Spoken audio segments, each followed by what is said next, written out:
my type. Tampa Bay, let's roll. It's game day. Rays on the diamond, hopes in the sky. Bucs on the goal line, Bulls ride or die. From the tailgate talk to the bright field glow, you know where to go. It's the JP Peterson Show. Oh, yeah. Here we are on a hump day, baby. Oh, sorry we're a little late. My bad. Sometimes, time just gets away. You fall into something and you just, that's my excuse today. It happens. My excuse is no excuse. I have failed and I will do better, or I'll try. Anyway, I will try. Hey, welcome into the JP Peterson Show. We thank you guys so much for joining us as our numbers continue to grow exponentially. Really appreciate all you guys jumping in. We see new people in the comments each and every day. You can do that. You can join the show on YouTube, X, or Facebook. All there. You can get in the chat and reach out because we love to interact with you guys. You're a big part of the show. We appreciate that. As are you, IndyCar Tim. How are you, my friend? Doing well this morning. Yeah. Bright and sunny, already 101-degree day at 9:05 a.m. Central Time. Baseball is actually exciting. What a night in baseball last night. How about that? Not only for the Rays, but just across baseball, just like big things happening. School ball and the Dodgers in Wrigley Field. Did you see that? That was just felt like old time baseball. Just a packed freaking house. The energy very electric through the roof. Yes. I didn't ask my son if he was there last night or not, but it's probably a tough ticket to get with school ball on the hill. I bet. He's a little cheap. I don't think he'd fork out for that much. But then Lombard makes his debut at the Yankees and homers. His brother makes his debut in Single A and homers. And then Liam freaking Hicks, and I'm going to call him Liam Cohen 100 times. I keep wanting to say Liam. You know what? You told me to find the video, and I kept typing Liam Cohen into my search bar. I couldn't figure out why I couldn't find it. Yeah.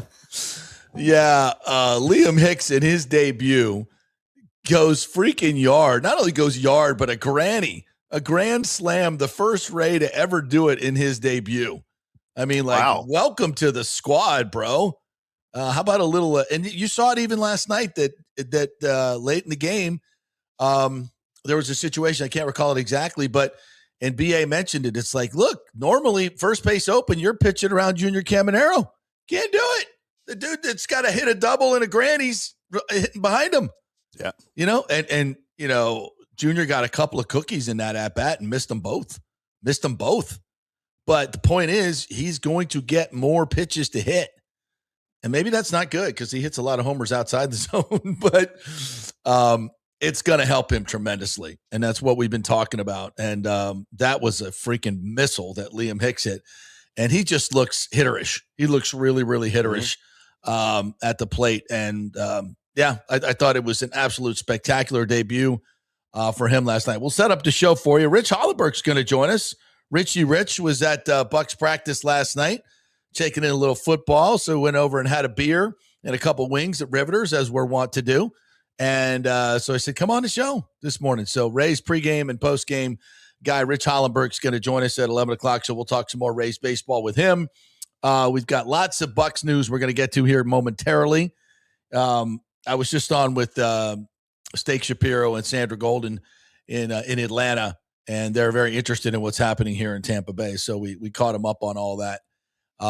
Great. I worked in Atlanta for a couple of years. Just great folks up there. Steak, these are Timmy. You've been in the business a long time, and you go back to the heyday of sports radio, man. And Steak Shapiro and that whole group, they were like really popular hosts in the late 80s and 90s. Mm-hmm. It got so popular that, and we're so well compensated, they went out and started their own company, bought a couple of stations. We bought a station in St. Louis, in Atlanta, and we're just freaking crushing it. Very I tell them all the time. Entrepreneurial for on air guys. Yeah. And it was the whole shit show behind the scenes. I mean, it was everything you can imagine. And I said, Steak, man, you got to write it. You got to write a screenplay. You got to, it would be freaking phenomenal. That'd be right up there with private parts, wouldn't it? Yeah, between the Gold Club and all those places. I mean, they were doing remotes from strip clubs, and the stories are just off the charts. So, and that's kind of how I got to Atlanta, because Steak and the guys were doing the morning show. I'm trying to remember the other fellas, and I apologize, guys, but my brain doesn't work very well. And they unfortunately did a little bit about Steve Gleason and the ALS, and thought that might be funny. That didn't go over very well. And they got fired because of it. And it was a big deal. And my buddy who was living in Atlanta go, "Hey, there's an opening up here if you're interested." So I got on the horn, and myself and Algie Crumpler filled in, and we did really well, won some awards. And it was super fun working up there for those couple of years, living in Buckhead, covered the Falcons. I was doing Falcons radio, pre and post, doing a TV show for them. So life was good. Life was really good. And so we're kicking ass, and the numbers are going up. And our morning show, we were one of the first shows on television. That was back when it was Fox Sports Southeast or something. Yeah. Fox Sports, I think that's what it was. It was Southeast, I think, yeah. Yeah, so we were on for 3 hours every morning on television. And this was 2013, 2014. So we were really kicking ass. And we were just on an AM stick on 790. And we were the Falcons flagship. Mm-hmm. So, and everybody else was going FM. And so we're like, oh, we're going to get an FM station now. So there was a big staff meeting called. And we're all like, whoa, this is awesome. We're all getting our FM. Still, we're going to kick ass. We're all going to get contract extensions. Woo, woo. So we all get in the room, and, our program director was a guy by the name, we called him Bob the Builder because he looked like Bob the Builder. It's still a short guy, nice guy, super nice guy. So he brings us all in, and we're all sitting in the table. Dave Archer, myself, Mike Bell, everybody. We're in there. And there's this other dude in there, Actually, I think it was a woman. It was a woman.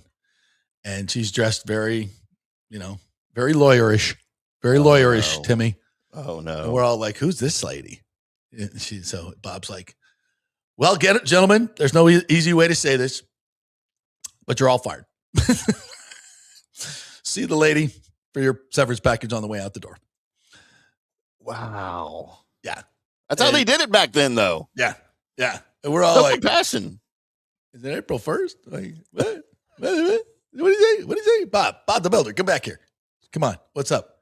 It's like, we're the corporate decided to go all syndicated ESPN. So they did all ESPN syndicated, flipped it over the next day. It was like, there's no goodbyes, no nothing. Nope. Just bye-bye. Just bye-bye. And it's like, I'm like, are you fucking kidding me? I just moved up here to Atlanta. Things are going so well. How long was it since you moved up there that happened? About a year and a half. Oh, wow, almost 2 years. Yeah. It was, but that's the business, bro. That's it. You could be kicking ass doing, we literally won the award for best morning show. And like 2 weeks later, you're gone. Yeah. That was all, for those that don't know, a lot of that was cost-cutting measures for these corporations that own these stations, Yeah. You don't have to pay. It's like 30-40% profit's not enough. You got to have more. You got to have more. But why should we pay guys to do local shows in 3 or 4 time slots throughout the day? Multiple guys usually on each time slot. Yeah. Well, we can just pay a fee to ESPN and run their programming. Right. And we were well compensated. I'm not going to say we weren't. Yeah. We were making good money. Not great money, but good money, sure. But we were driving ratings, and they were getting sales. It's a lot of work. It's a lot of work, to meet the nut. And then it's a lot easier. And they think that, we'll just get the same numbers. No, you won't. Nope. Within a month and a half, the numbers completely tank because nobody wants to listen to national radio. Nope. Nobody wants to listen to national radio for the most part. The numbers are 44 out of 5, 80% would choose local radio over national radio because they want to hear about their teams. Yep. And Atlanta's a great market. They've got 3 sports stations, or did have 3 sports stations most of the time. Really big personalities, and it's a great sports radio market as opposed to this one. And, they've got lots of ex-players on, lots of ex-TV guys, newspaper guys, guys that have resumes and have done stuff and, within this city, played for the Falcons, played for the Braves, played for the Hawks, coached, all that stuff, not like here. So, it's just a different market. But anyway, let's get to the Bucs, shall we? Yeah. So night practice last night, lots of stuff to talk about. And I'm going to start with Ted Hurst. Ted Hurst, our third round pick out of Georgia State. He has been incredibly impressive. Listen, he's not replacing Mike Evans. That's not where we're going with this. Although we hope that he's healthier than Mike Evans. Probably going to be better than Mike Evans is going to be this year. He'll probably have better numbers because Mike has a quad injury already. Thank you, Substation. Thank you, Mike's legs. Thank you, football gods. Yeah, and we don't wish any ill will on Mike. We want the best for him. He's a great dude, absolutely fantastic. But it is what it is. He wears the wrong colors now. Yeah, it is what it is. And this kid, Ted Hurst, he goes up in the corner of the end zone. Baker throws a nice ball to the back of the end zone. Zion McCollum's all over him, and he goes up and high points the ball and comes down with it for a touchdown. And he had another catch that was I thought equally as good. Actually, he was running a corner route, and the ball was a little bit behind him. And he reached back, full stride, reaches back and grabs it. For a big man, that is a tough catch. And he just snatched it out of the air. And he made a couple of other really, really good catches. And he's got a big catch radius. He's 6'3", but his wingspan's got to be 7 foot. I mean, his arms are really long. And he can run. He can freaking run. I really, really like what I see in this kid. His whole deal is going to be how many targets does he get? And he's going to get the third or fourth corner on him in the red zone, who's probably going to be 5'10", and he's going to be a great red zone target. So I don't know how many touchdowns does he get this year? 5, 6 for a rookie. That's outstanding. That'd be amazing. That's outstanding. But I like it a lot. Aviation says Ted Hurst plus 9,000 to win offensive rookie of the year. $100 gets you 9,000, maybe a donation, but worth the value. That's good value. It's really a lot of that's going to depend on Baker's health this year too. Yeah, and that it's going to be hard for him because he's not going to get the targets. Godwin is going to get an ungodly amount of targets, as is Gainwell. I think Gainwell barring injury, right? Yeah, Godwin. McMillan, I mean, you see Baker, what he likes, it just in practice, and he loves Godwin because Godwin just runs great routes. And Baker looked great again last night. He's had a great camp. He's had a really, really good camp. He throws these corner routes, and last night he was working with all top 4 guys were down. Jalen McMillan left early. Tez left. I mean, if we're going 11 on 11, he's lining up with Ted Hurst, 83, 85, which is Garrett Green, the West Virginia quarterback who dropped another couple passes last night. Kid can run. His catch and athletic, but his hands are just not there. So, yeah, they're running with a bunch of, 7th, 8th, 9th guys, and Baker's just shredding them. Do you look at the defense and go, what's going on there? I don't know. I mean, these receivers were getting open, and Baker's thrown with great anticipation, great accuracy, great velocity. I mean, his arm looks fantastic. It really does. Bain last night, they were doing one-on-one stuff with and him and Gedeke, and they've had some great battles. But Bain had a good night. He got around Gedeke a couple of times, and his relentless motor is just so evident. It's really, really evident. I know we just keep talking about him. I can't wait to see him go up against the Jets next week. But he just flashes every freaking practice. David Walker, number 51, coming off that knee injury, had another sack last night, so to speak. And it's hard to figure sometimes in these 11-11 what's a sack and what's not a sack, but he flashed a couple of times last night as well. Josiah Trotter was there was a little bit of shenanigans last night, Timmy. A little bit of shenanigans. And he was right in the middle of it. Ripped some with guy's the O-line, helmet off. right? Yeah, him and Cody Mock were going at it. They were going at it. And Baker's like jumping in the middle of them and hitting them both on the head. And It's like a bunch of children out there, but they're really big children. Big children. Really big children and strong and nasty. But Josiah was like, he was out front of the huddle just barking at Cody Monk. And then the next play, they all came together. It was a scrum. And then Bowles had to bring him up, had to spank some guys. And a little reprimand, and then went back to practice. So it was a little chippy last night. And it's getting to that point of camp, and it was physical. It was physical last night, which is something you want to see. You know, this team has been, especially on the defensive side, and I say this relatively speaking, you know, for an NFL team, their defense is soft, and it's been soft for a while. And they need to change that dramatically. And I think Bain does that. I think Trotter does that. I think Keontae Scott does that. This is what they brought all these guys in to do. I think Anzalone does that. Yeah, I mean, it has a different look. Now, I saw Tucker had a big run. I don't know if you're moving to offense yet, but I saw Tucker had a big run. You know, Sean Tucker is the best number 3 back in the league by far. He has this burst, Timmy. You know that guy that, you know, he comes up to the line of scrimmage and they're running against the twos. There's twos versus twos. He comes up with a little hesitation, then a hole opens up and he's through it. He's through it. He just has that burst. And you guys will try to arm tackle him in the hole. Nah, he's gone. And he just has another gear. Same with Gainwell. You see that with Gainwell and Bucky. All three of these guys have a burst. You know, I don't know what their top end speed is, but to me, give me that running back that can go from, you know, like second gear to fifth gear like that. You know, and that's where the difference is made. You get through the second level and then, you know, make that next guy miss and you're gone.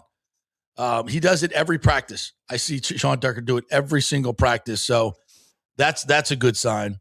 I saw the receiver, the undrafted, was it Patterson? Had a couple of touchdown passes? Yeah, he did. He's an interesting kid. I mean, we're so deep at receiver. I think he's going to make the practice squad. He's a little bigger, very slender. So I should say taller, very slender, but moves well, has really good hands. He got an opportunity last night and made a few plays. I did Cam Johnson. Cam Johnson catches everything. You know, he's small. You know, he's kind of Tez-like. They're similar players, but Cam is also one of your return guys. I think he makes the team as maybe the number 6 because he's a really good return guy, and he catches the freaking ball and he runs good routes. Baker trusts him when he had to. You know, he was throwing hitches and some corner routes. And Cam was right exactly where he needed to be on time. And that's what you want to see from a receiver. You want to see the guy just running great routes and the ball be on time and right in that spot. That tells you the route is perfect. And Baker's going to be on target for throws like that. So Cam looks really good. If we get some injuries at receiver, we got some depth there. There's no question about that. There's some depth at receiver. See what else. Well, and there's some injury concerns already, right? I mean, we got Tez's groin. McMillan's got a knee. Buka's got some lower body thing, I think, right now. He didn't practice. Godwin was scheduled to be off, right? So he wasn't there. So all these younger guys are getting some practice reps and making the most of it, it looks like. Yeah, and that's what it was all about last night. And we'll hear from Bowles here in a second. I'm not worried about any of those guys. A lot of that's probably, you know, campitis. And they've been on the carpet 3 straight days. Yeah. Camp 3 straight days on the carpet. Yeah. It will wear on your joints. They get an off day today, so that's much needed, but it just does. And I think especially for the skilled guys, when you're running a ton out there, I mean, ex-players will tell you, you know, had 3 practices a day. Like, what you guys doing, man? Well, you need a rest. Well, you're practicing once 2 days. And your body's sore. Yeah, it's called football, but whatever. That's how it's run these days. And it doesn't get easier in the regular season. So this is when you're supposed to be getting your body acclimated to this stuff. Well, that's always the argument, Timmy. You know, when you hear these older guys say, you know, training camp was when you calloused your body, when you got used to the pounding, hitting. So when the regular season came, you weren't like completely, you know, incapacitated on Monday morning. And I think there's something to that. It's kind of like the old pitching argument where, you know, which, you know, Smoltzy talks about on our show all the time. I got to get him on, by the way, about, you know, getting that extra work in. And, they used to throw all the time between starts and build themselves up. And so if they had to throw 120 pitches, it wasn't a big deal. And now all these pitchers are so babied when they have to throw, 100 pitches, if they ever get to, it's a problem because they haven't built up the stamina. And I think it's the same in football. But when the money's this big, you try to bubble wrap these guys. Because losing them is just such a devastating blow. Which brings us to Vita Vea. And, the reporting on this is not good. That Vita is dug in, and when Vita digs in, you can't move it.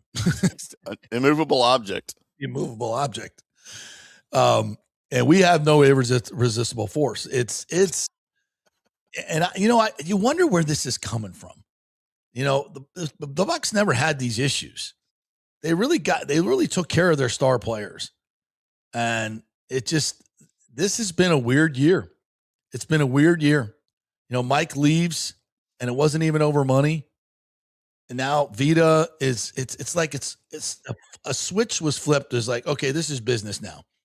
Last year was Camp Kumbaya. Everybody was taking less money. We're all bought in. We're all, behind Baker's leadership and all this. It was like, okay, I get it. This is good. This is really good. And now it's like ever since Mike left, and a lot of fans want to point to the retention of Bowles. And I think that's part of it. Absolutely.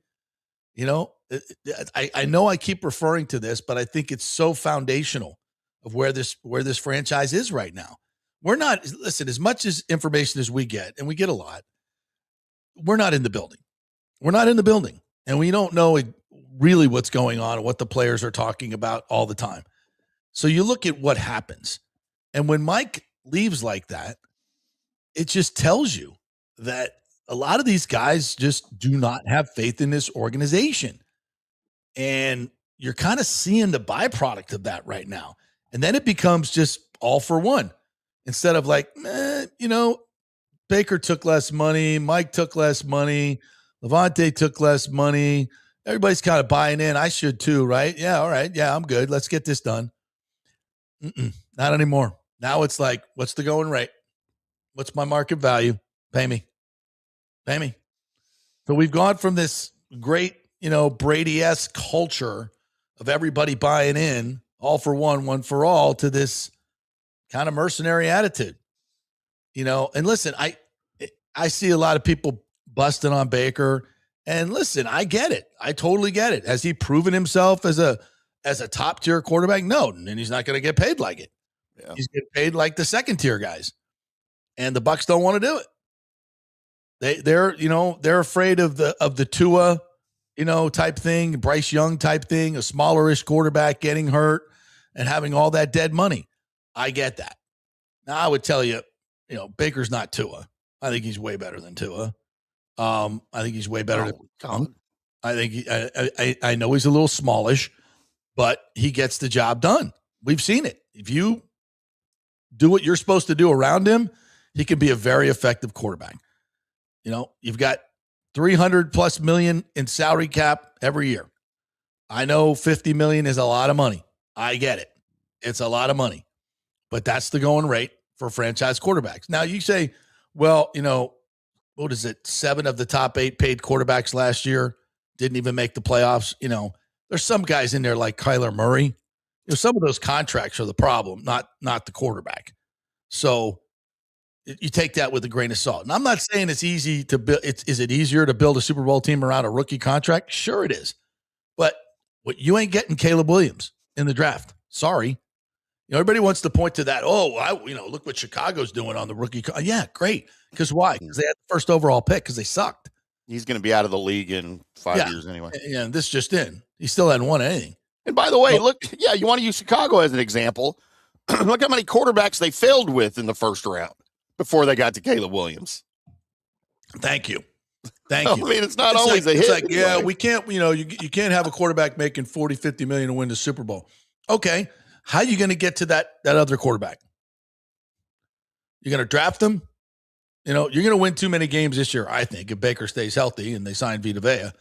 You're probably a 10-win team. So you're drafting in the low 20s. Even with a big quarterback class, there's no guarantee you're going to get a good guy. Even if you're drafted at the top, there's no guarantee. I mean, how many examples have we seen of that? Chasing a quarterback is a fool's errand. If you have one, keep him and build around him. Figure it out. You know, I was looking at the cap space too. According to AI, you know, and it's really kind of hard to judge a lot of this stuff, but I'll just read it verbatim. And it's just about Mayfield's contract. He said, the Buccaneers and quarterback Baker Mayfield officially ended their contract extension on blah, blah, blah. Mayfield's camp was reportedly seeking a contract over $50 million per season, which aligns with market rates for top 16 franchise quarterbacks. Because no extension was reached, the Buccaneers face a steep projection if they decide to retain him in 27.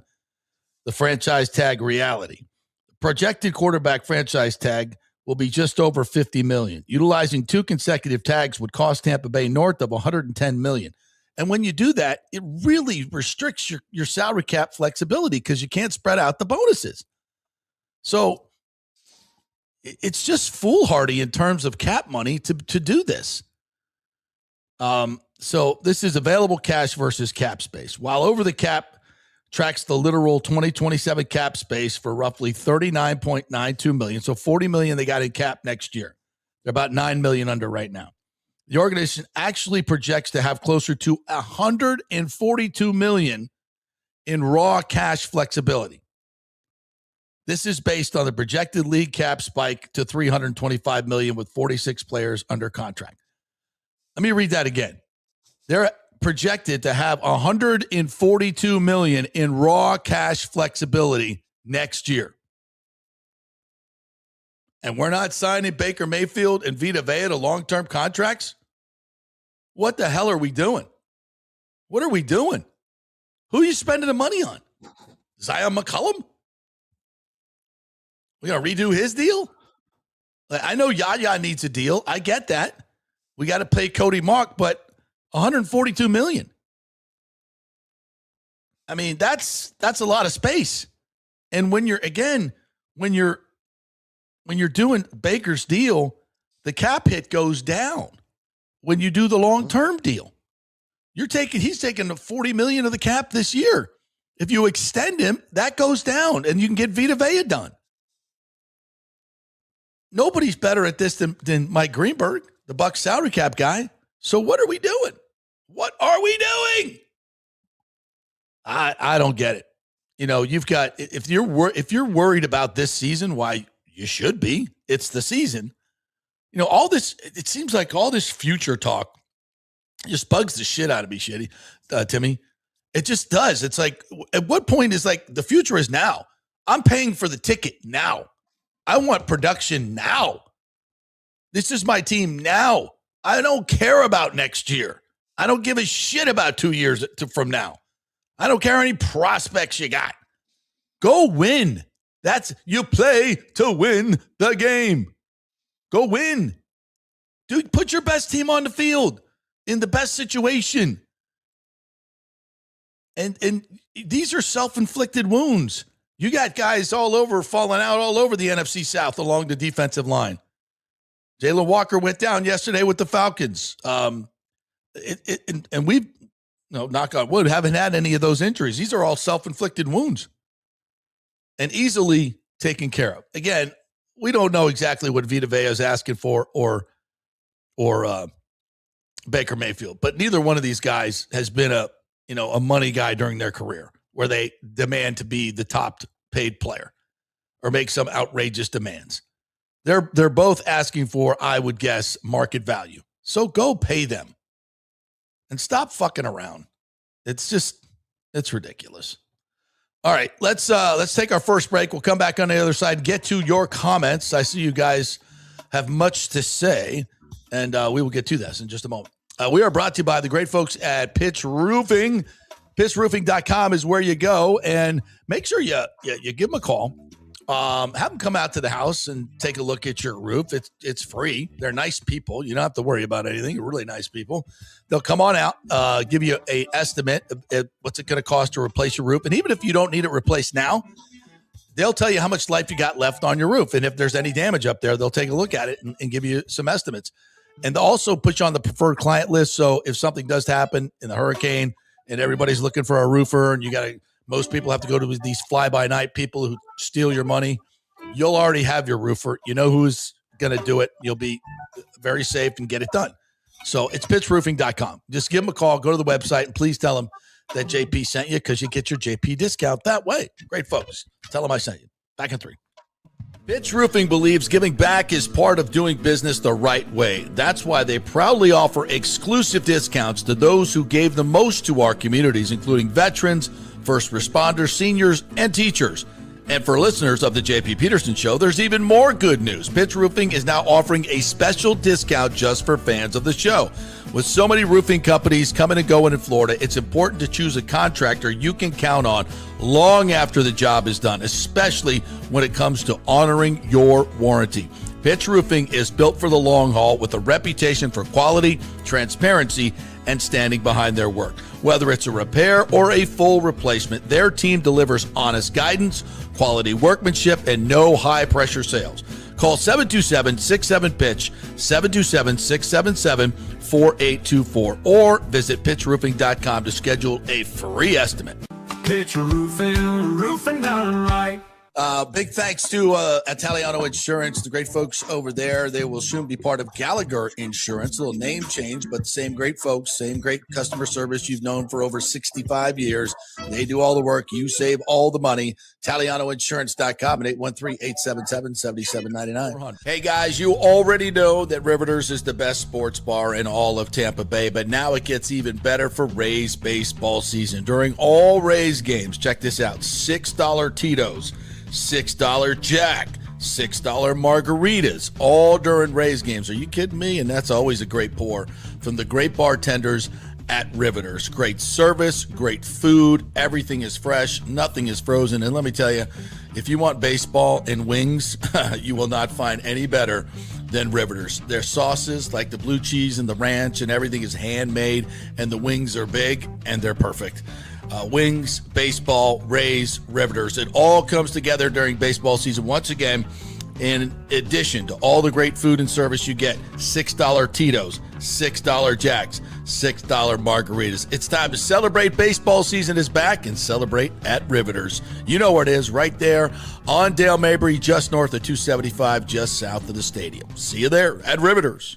Hey, the Golden Diamond Source wants to be your family jeweler, so don't wait any longer to find that one-of-a-kind perfect engagement ring for that special someone in your life. At the Golden Diamond Source, they can design anything you want personally. The Golden Diamond Source can help you trade in your old broken jewelry and use it towards a new purchase as well. And with gold prices at record high, now is the best time to do it. They only sell natural diamonds at the Golden Diamond Source, so if it's a real love, it should be a real natural diamond. Don't start your relationship with a fake diamond. Bad idea. And with the Golden Diamond Source first-time buyer program, you can learn all about the 4 C's in all the different shapes and styles. And they are able to show you a huge selection of inventory to choose from. And don't forget, 0% financing for up to 5 years. If you finance $5,000, it's only $83 a month. Make sure it's a Golden Diamond Source diamond, 3800 Almerton Road, always online at goldendiamond.com. It's a love you give only at Golden Diamond Source. Hey, JP here for Genesis of Tampa and the Murphy Auto Group. I think the best way to experience a business is to use that business. And I just did at Genesis of Tampa. Just bought a GV70, a 2023, and it feels and drives all new. It's an absolutely fantastic car. The technology, the comfort, and the price, absolutely outstanding. Frankly, I never thought I could get into a car like this, but they made me a deal I could not refuse. And I also get the VIP service where you can just drive right up, their pit stop service. They'll top off all the fluids, make sure your air in your tires is good, new wipers if you want them.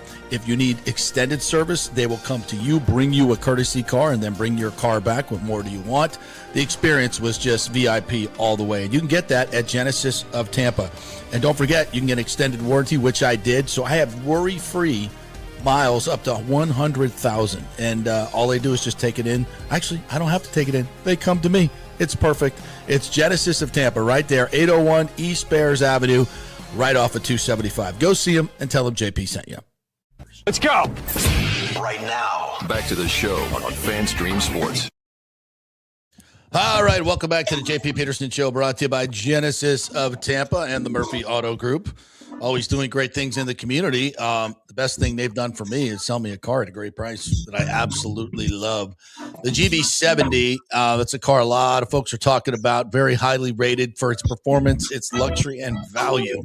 It really feels like you're driving the absolute top of the line, highest priced SUV, which you are. It's just not priced that much.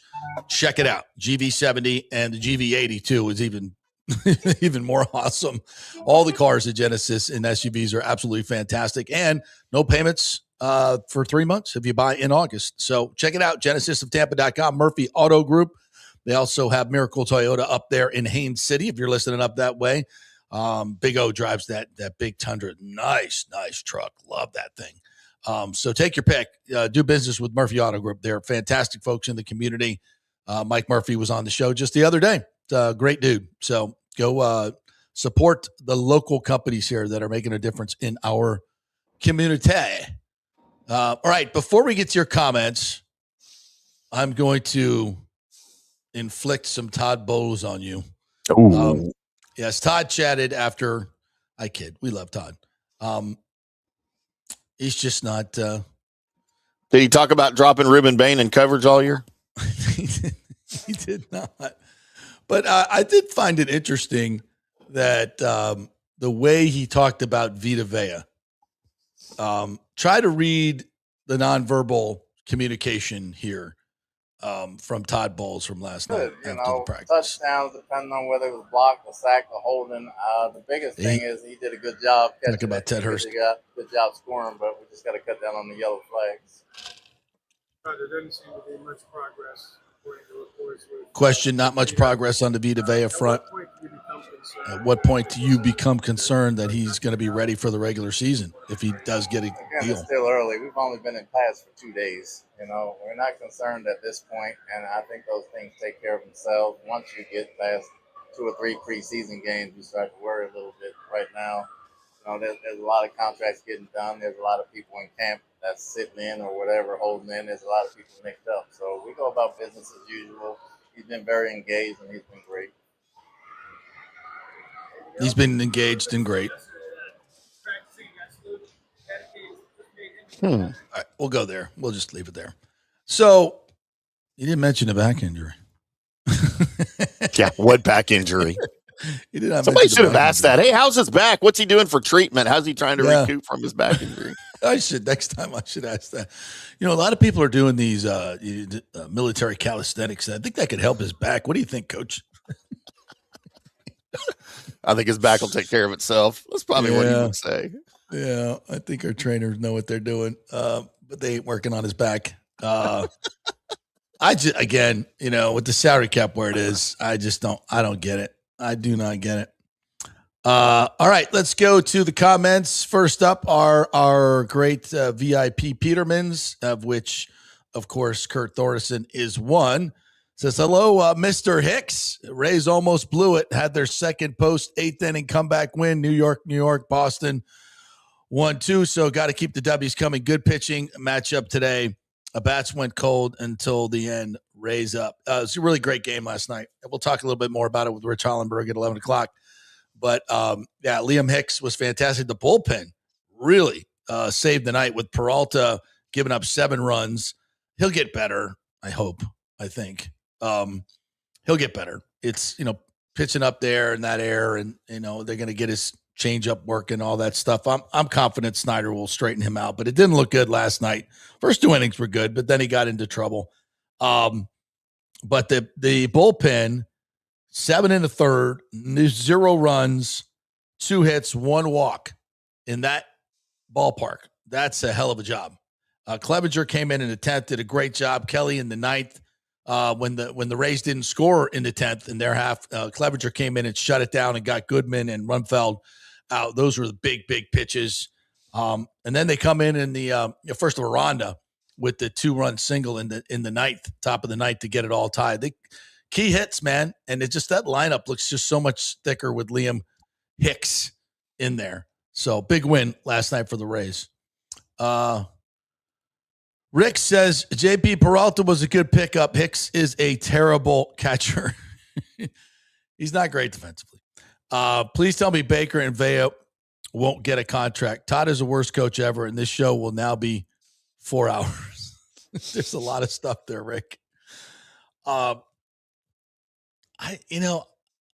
wish I could tell you with some confidence that the Bucs will take care of Baker and Vita. I mean, honestly, the Baker thing, he's going to play his ass off. And if he plays well this year, hopefully they come to their senses and give him a longer term deal.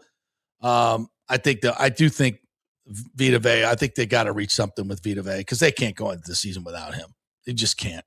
And Baker's going to play anyway. So, and that's the thing. If both of those guys are happy, what are we talking about here? We're talking about everybody else has sustained a critical injury in the NFC South. You're already the favorites to win the NFC South. Zach Robinson talked yesterday, the offensive coordinator, and he's got such a good grip on it. You feel very confident that this offense is going to return to, 27 to 30 points a game. I mean, we should be really excited about this season. Now, is it a Super Bowl roster? I don't know. But, these young rookies are putting an edge on this defense. Bain, Trotter, and Keontae Scott are out there. They're the ones out there. Payne's not a talker, at least not a loud talker. He talks with his play. But Trotter's talking shit. Keontae's talking shit. And they're bringing an edge to this defense that it desperately needs. So, I mean, in a defense, just get to 15th and get some turnovers, get some sacks, get the offense the football, and we should have a good season. So this is the whole thing. It's like, what? These are self-inflicted wounds. Clean it up. You got the money. Just do it. Oh, but we don't want to have a contract of the quarterback eating up 1/6 of your salary cap. And I'm like, then get out of the football business. Yeah. It's the going rate. That's what you got to do. Pooh Sheisty's in this morning, says, I could see the Rays number 1 seed in the mediocre AL playing 500 ball. They get 90 wins, but I could see them getting up to 95 wins. Yeah, I mean, listen, you just need some more offensive pop, and it showed up last night immediately. So, and they're going to get better. Jacob Melton could add some pop to this team as well. And you really feel like the big three are locked in. Yeah. I mean, we should be very bullish on this Rays team, even with the other moves that were made. Pooh Shiesty says there's going to be some ups and downs during the season, but you got to have faith. I do. I got faith. Alejandro, another one of our VIP members, said, good morning, JP and the Petermans. While we did get the win and the Rays won the series, let's put some things in context. Freddie looked not bad to start, and while he did give up 7 runs, it scores field. Yeah, but he's got to be better.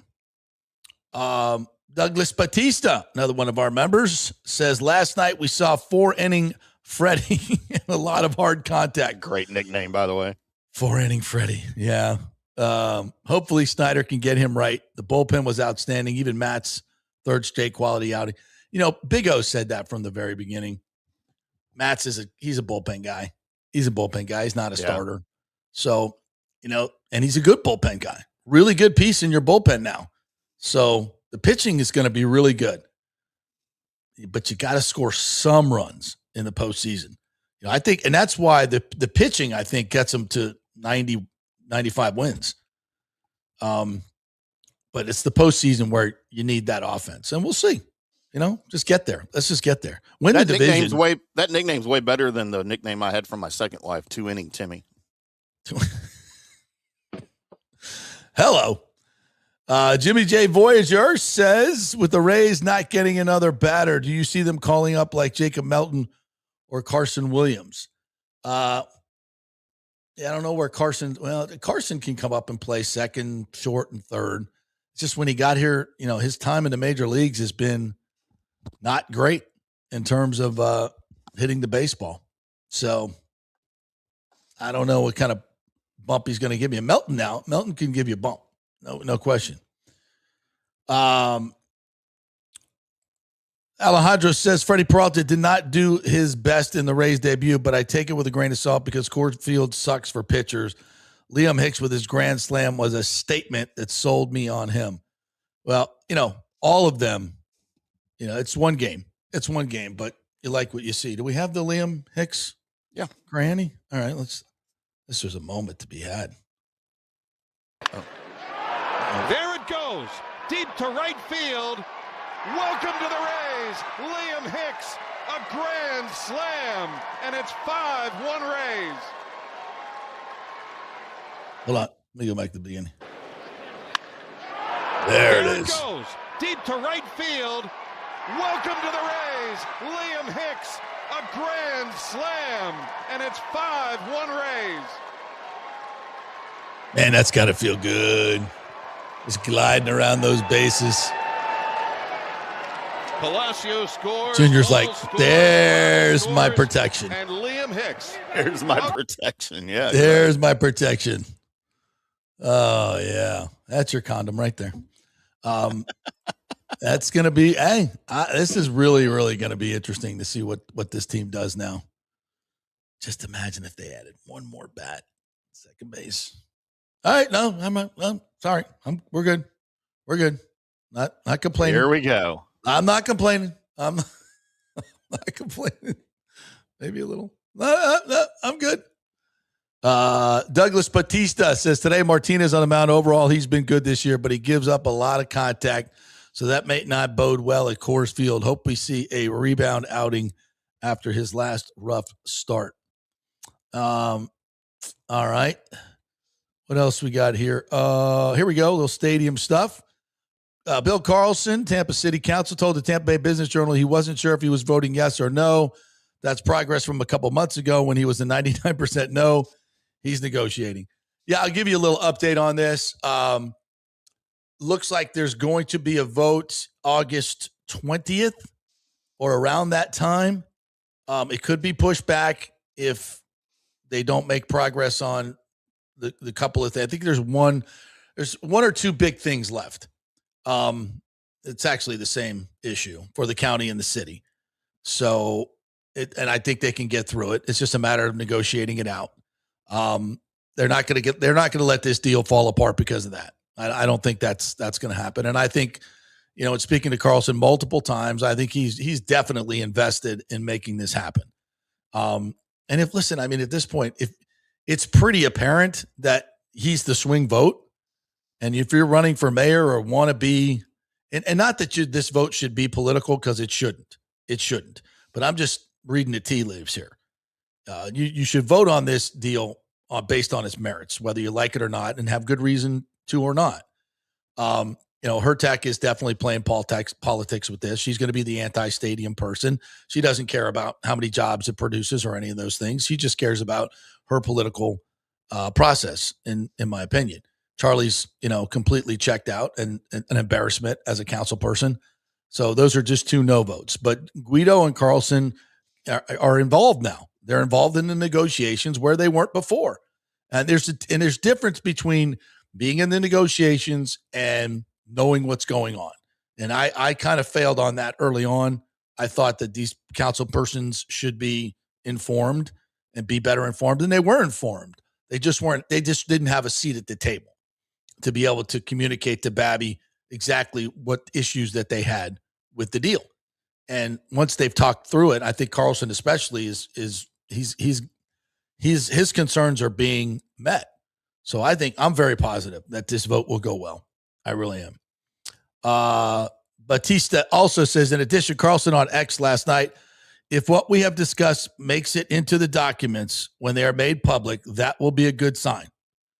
So yeah, it's exactly what I just said.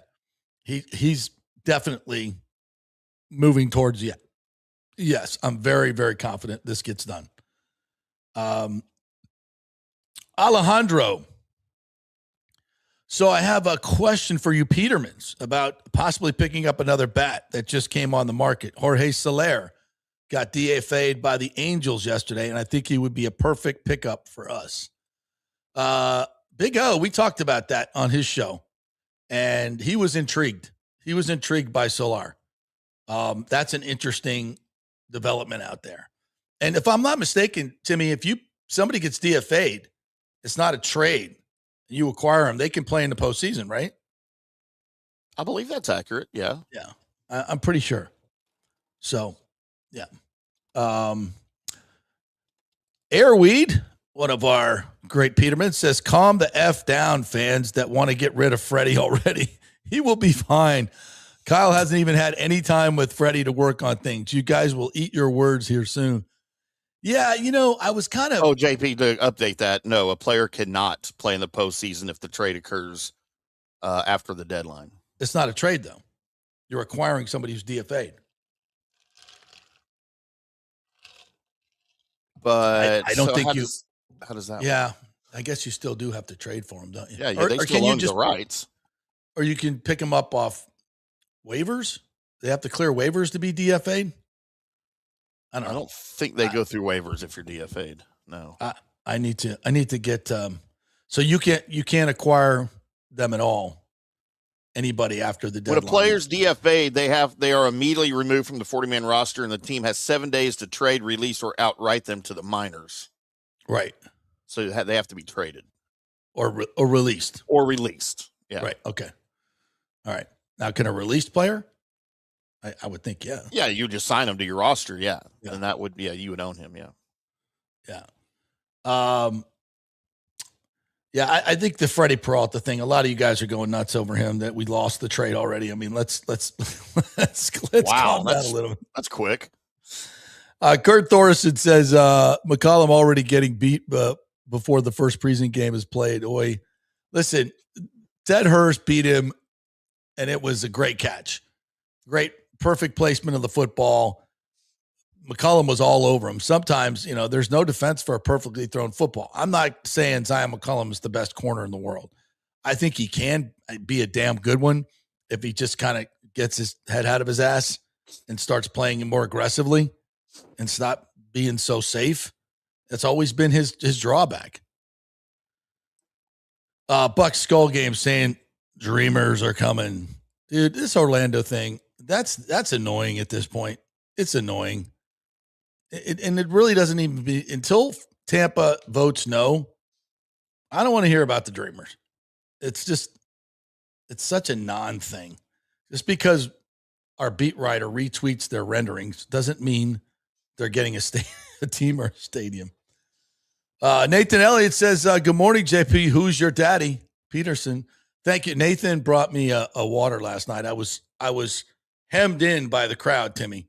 The huge crowd there. I couldn't get out to get a water. And I forgot to grab one. So Nathan was nice enough to go get me a water and, bring it up to me. You didn't bring a shot of Fireball with that, Nathan? That would have been the really nice. Yeah, I didn't think about that. You need to pick up your game, Nathan. Come on. Some shots, man. Come on, dog. Yeah.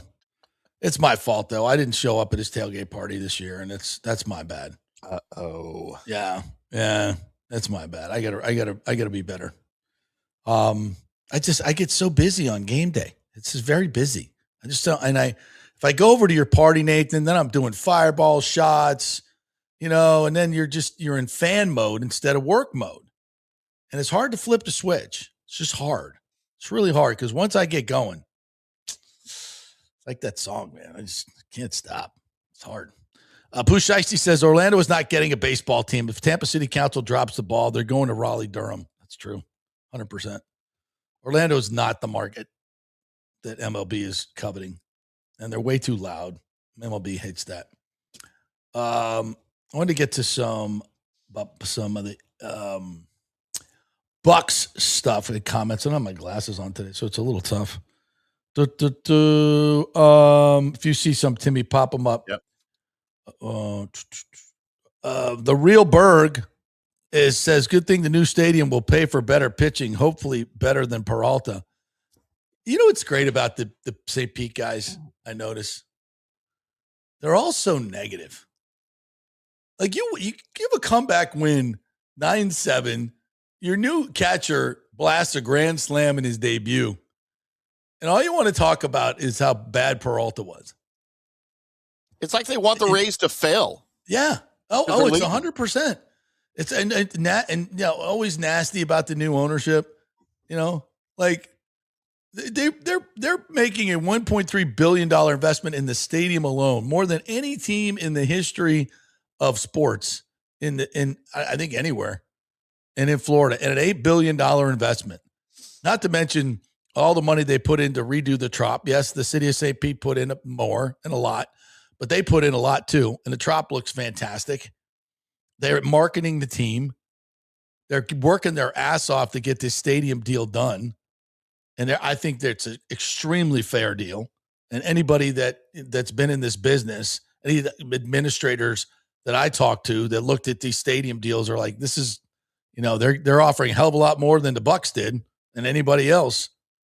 So I don't know how you can be mad at this ownership group. Y'all want to say I'm shilling for them. I'm shilling for them because they're doing all the right things as far as I can see. There may be some other stuff behind the scenes that I don't know about, but as far as everything I know about, and I know a lot, it's been great. I don't know how you could bitch about it, but I guess if you live in St. Pete and, you haven't supported the team, not you specifically, but the community in general. And that's why I don't understand. Team, they've been there for 30 years, and the attendance has been horrific. And the people that live around it don't even support the team. But yet, and I know some of the people in St. Petersburg that do support the team. They're the ones that bitch. But you should be bitching more at your friends in St. Pete. You always want to take aim at the people in Tampa. Well, how come all the people in Pinellas never showed up? Do you ever take responsibility for that? And I don't like to divide. I don't like to, but it's when you people that want to divide are always pointing at the people in Tampa and you want to talk shit about everything that's going on over here. But, you had your opportunity for a long time. And still most of the season tickets and most of the tickets sold were people from Hillsborough County coming over. I don't know. Anyway. What else we got here today? Any football? Joe Dombrowski is in, says, I hope he hears something about a date for a final vote on the stadium here soon because they need to be sure they can start construction timely. Well, I can tell you the demolition has already started. A lot of the stuff has already started. So they're underway. But yeah, we need a vote late August, early September to really get things kicked off. Nathan Elliott says, Ted Hurst, very nice kid, solid player in training camp this year. I'm really hoping all this carries over to game day. Go Bucs. Well, he's got to get targets, right? And I think Baker is showing some trust in the kid. He's earning his trust. Mr. Negative, Real Berg Native says, Baker is the most turnover-worthy quarterback in the league. He has had more turnovers than I think he leads the quarterbacks in turnovers since he's been here. He's also second in touchdown passes with 95 and third in yards. Baker is not a perfect quarterback by far, but he's a damn good one. And he has a lot of intangibles that I love. And I used to say this, Baker, to you, Berg Native, who you getting?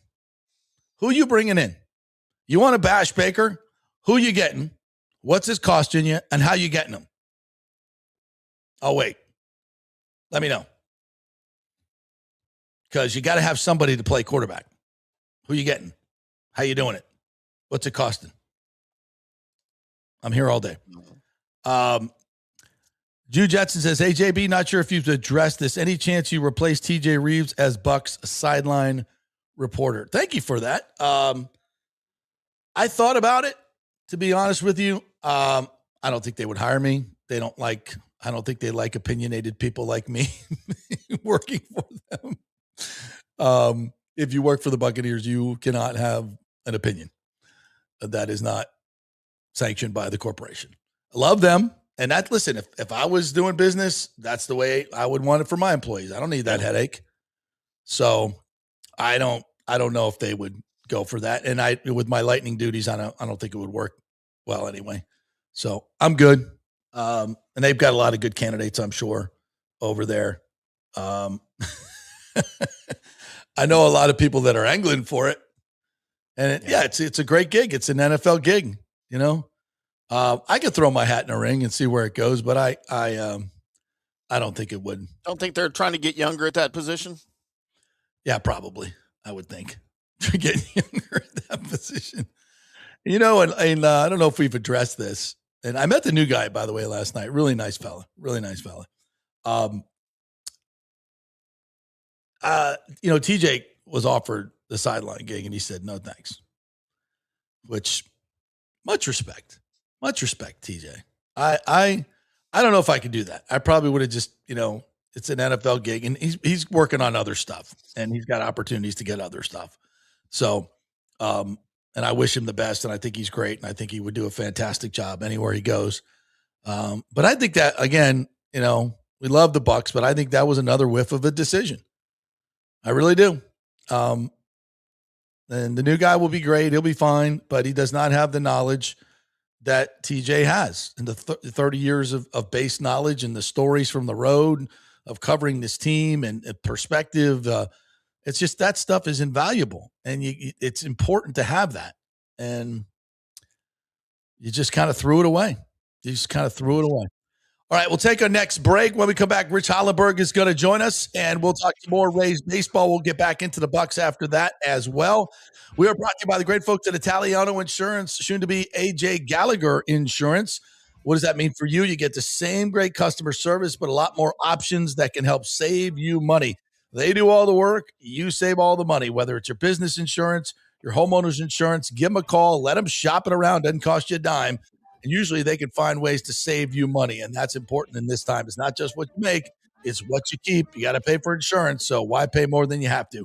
Italiano Insurance, 813-877-7799. Back in 3 with Rich Hollenberg. Stay with us. Well, the folks at Third Generation Plumbing and AC want to say thanks for making them so dadgum busy. Of course, advertising on your favorite Tampa Bay sports talk show helps, but it's their incredible customer service, honesty, and integrity that have earned them tons of 5-star reviews. And now you could be part of the team at Third Generation. Yes, they are so slammed, they need to hire more certified AC technicians and plumbers. It's a great family business to work for. My buddy John Rodriguez runs an old school family business since 1995. They pay well, give you all the holidays off, and they offer great benefits. No cold corporate atmosphere here. You're part of the family.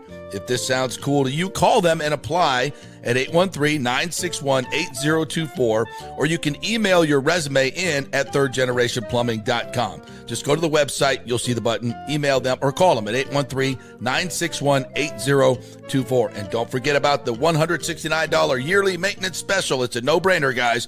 thirdgenerationplumbing.com, and they also do AC. Ciao, Paolo Tini here, owner of Caffè Paradiso, voted number 3 People's Choice Award on Open Table. I want to thank all our loyal family of customers that have been enjoying our great traditional Italian dishes we make from scratch every day. It's a great family story we're proud of. Our family moved from Rimini, Italy in 1984. My dad, Caesar, started Donatello, and that's where I got the start in the restaurant business. I started Caffè Paradiso on South McDill in 1995, and we've been there ever since. From our traditional ossobuco, a veal slow roast for 4 hours, to our daily fresh catch, the Gruppo Paradiso, with a piccata sauce and lobster claw meat, homemade pasta like lasagna, farfalle salchicha, which is a bow tie pasta homemade with fresh sausage. Hold on a minute, JP's favorite. I love it. So come and have a glass of wine with me on South McDill. Get a reservation on Open Table and see all our 5-star reviews. Ciao, see you soon at Paradiso. Sports fans, it's time to gear up. Head to fanstreamsports.com and check out our brand new merchandise store. We're talking bold t-shirts, 3/4 zips, hoodies, hats, mugs, and more. Everything you need to rep your favorite shows and your favorite crew. Whether you're rolling with the JP Peterson Show in Tampa Bay, From the Rough in Dallas, the Tim May Show featuring Clay Hall, or the Jeff Thidoff Show in Ohio, or any of our FanStream Sports original programming, we've got the perfect look for game day and every day. So don't wait. fanstreamsports.com. Click merch and grab your gear now. Wear the stream, live the stream, fanstreamsports.com. Welcome to Kingmakers, home of the JP Peterson Show studio and Tampa's premier business networking and social club for members only. By day, it's an exclusive, vibrant co-working space with a stylish conference room, focus rooms, a full production studio, and an in-house marketing team. And by night, Kingmakers transforms into a sports-centric social hub with a full sports bar, golf simulator, and exclusive events. For young entrepreneurs and seasoned professionals, it's the perfect place to work hard, play hard, and make big moves in Midtown Tampa. Close the deal, celebrate the win. Only at Kingmakers. Become a member today at kingmakerstampa.com. Your business, your club. Hey, JP here for my concierge medical professional, Chris Lugo, PA. You've heard him on the show for a couple of years where he shares invaluable medical, nutritional, and supplement advice. With Chris, it's like having a medical provider as your best friend. What I love about this concierge service is the convenience and support he offers. I can text or call him 24/7 with any questions or concerns, and he'll promptly call in a prescription if needed. No office visits or copays required. It gives me peace of mind knowing I have someone genuinely invested in my health, not just focused on insurance profits. And the best part, the Bay Area Modern Medical Center's personal concierge service is more affordable than you might think. Don't let insurance companies dictate your health care. Take control of your health and wellness today. Visit BAMMC.com for more information and to schedule your initial free consultation. Empower yourself and take charge of your personal health with BAMMC.com. Let's go. Right now, back to the show on FanStream Sports. All right, welcome back to the JP Peterson Show as we roll on here. Big thanks to the folks at Kingmakers Tampa, where we're coming to you live from right now. This great studio here. It is a shared work office environment and a cool man cave as well. We got a golf simulator here, a sports bar for events, and of course a conference room and all things that you could be a part of here at Kingmakers Tampa. Check it out, kingmakerstampa.com. Become a member soon. All right, let's talk a little baseball, Rays baseball with our good friend Rich Hollenberg, the host pre and post of your Rays television. Not as many pre and post as I would like, and I think the fans would like, my friend, but it's good to see you here on my show. How are you, partner? I am great. Full disclosure to everybody watching and listening, you and I got to chop it up last night. It was a great reunion for JP and Rich. Yes, been far too long since we've done this, my friend. And yes, we enjoyed the Riveters and the hazy IPA at Riveters and the Wings. Fantastic stuff and good conversation. You did not oversell either of those things. Yeah, and we watched Rays baseball right there too, which is kind of cool, right? Yeah. And what a comeback last night. We probably should have stayed and had a few more and enjoyed that. Yeah. Right. Nice win last night. Hello, Liam Hicks. Welcome to Tampa Bay. Yeah. Listen, I've been known to be prone to hyperbole from time to time, especially when talking about teams I enjoy and I cover, but you could probably go through the entire franchise history and this debut in a Rays uniform would go down in history as being on the very short list of best debuts ever for a Tampa Bay Ray. Yeah, especially with the comeback win. I mean, Peralta, I didn't expect much from him last night. I don't know about you. That was just kind of a tough position for him, was it not? Yeah, that's still New York Met Freddie Peralta. The next time we see him, I fully anticipate him being Fastball Freddie. That's been his nickname throughout his time in the big leagues. He lives and dies by that fastball. At least he had. Yeah. And once Kyle Snyder gets his fingerprints on him, he just needs the next 5 days. And I think we're going to start seeing the Freddie Peralta that the Rays were so high on and coveted so highly going into this trade deadline. Yeah, obviously much has been made about the changeup and how the Rays have really emphasized that this year. And, I don't know. I mean, Freddie's a fastball guy, but what's the best pitch that works off a great fastball? A changeup. Exactly. And I think that could help him, kind of turn him a little bit. But it's not something that you master overnight either. No, but when you think about how many pitchers on this staff have either excelled at that pitch or learned it and embraced it this year, he could go to literally a dozen different arms and say, okay, what's your take on this? What's your grip? How do you throw it? I think that it is going to be like an embarrassment of riches for someone like Freddie Peralta and for the Rays to work toward maybe adding that pitch. Now, maybe, it's something that he doesn't lean into right now. He's probably going to have maybe 8 starts the rest of the season. Yeah. So maybe that's not something they do right now.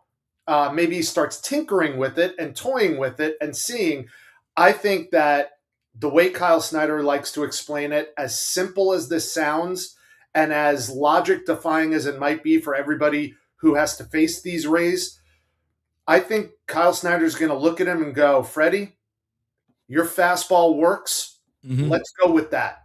Like, Kyle Snyder has always leaned into the idea that we brought you into the fold because you are that good. Mm-hmm. Now just do what you're good at and do it in the strike zone. As long as you pound that strike zone and have conviction with those pitches, you're going to be just fine. Yeah. And I think that's what the end story is going to be with Freddie Peralta.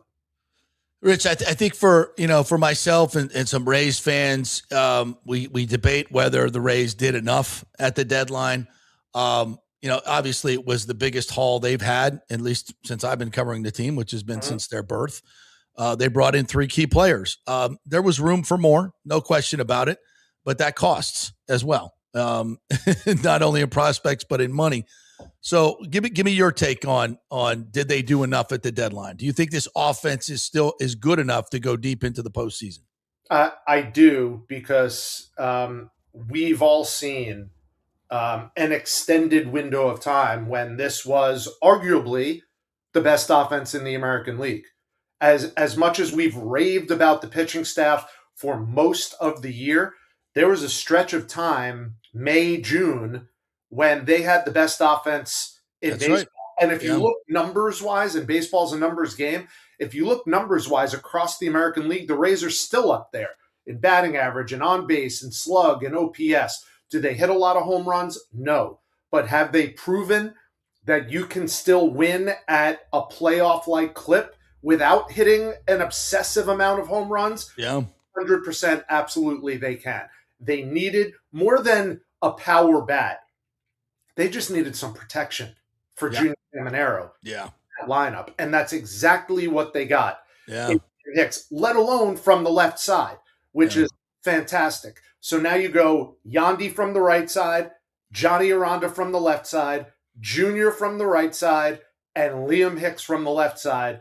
That is as fearsome a first 4 as you're going to find in the American League. And you still have Chandler Simpson and maybe a Ryan Valade and a Johnny DeLuca platooning that could bring you some offense in the bottom half of that.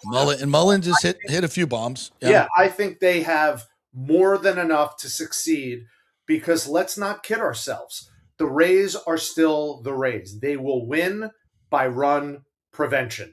They're not going to outscore you 10-8 in the playoffs. Rarely anybody does. It's all about pitching when you get to October. And the Rays have a stacked pitching rotation right now. And I'm knocking wood as I say it, that everyone stays healthy. That Shane comes back and is still Shane McClanahan. And if that is the case, I think they are still the team to beat in the American League. Yeah, I mean, the Yankees made some good moves at the deadline. I tell you, the team I really fear is the Red Sox. Yeah. They are just smoking hot. They added Adley Rutschman. What are your thoughts on Yankees, Red Sox? Anybody else you think Toronto? I mean, they're a ways back. They're a talented team. I don't know why they're playing so poorly. Yeah. But the Red Sox concern me. Your thoughts? Yeah. I think the Red Sox have not only turned into a really good story, but a really dangerous team at this point. They've got a really good mix over there. The Rays saw it firsthand coming right out of the All-Star break. But I will say this. Historically, it's really hard to keep up the pace that Boston has set coming out of, or really going into the All-Star break. I mean, they're not going to win 15 straight again. They're not going to go 26-4 for the next 30 games. Baseball is just like that. But that said, I've never felt like the Yankees, and I shudder to say this out loud, not because I'm afraid of it, and I'm not even a little stitious, let alone superstitious. But I know people watching and listening right now are going to freak out when I say this. But without Aaron Judge, the Yankees aren't the Yankees. No, they're and not. I don't know if Judge is coming back, and if he does, how effective he's going to be. Stanton is another story. To me, Who he is knows? a non-factor at this point. So the Yankees pitching still concerns me. I think they have overall the best pitching that I've seen. Yeah.